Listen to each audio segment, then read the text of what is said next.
একটি বাইসাইকেলের মূল্য 10,000 টাকা, কিন্তু উহা 10% বাট্টায় ক্রয় করা হলো।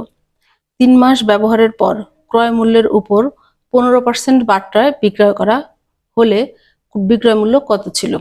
অর্থাৎ একটা বাইসাইকেল 10,000 টাকা দাম, কিন্তু সেটা 10% বাট্টায় ক্রয় করা হয়েছে।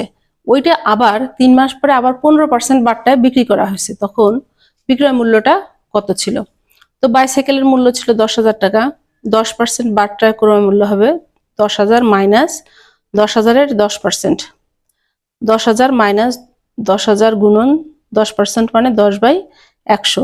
এইটুক কাটাকাটি করলে হয় 1,000, অর্থাৎ 10,000 মাইনাস 1,000 সমান হচ্ছে 9,000 টাকা। অর্থাৎ বাইসাইকেলটা 9,000 টাকায়, 10,000 টাকা মূল্য, কিন্তু 9,000 টাকায় ক্রয় করা হয়েছে।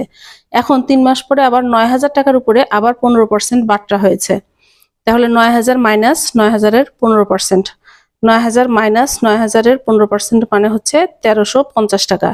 তাহলে 9,000 থেকে 1,350 টাকা বাদ গেলে থাকে 7,650 টাকা, অর্থাৎ ওই বাইসাইকেলটা 7,650 টাকায় বিক্রি করা হয়েছিল।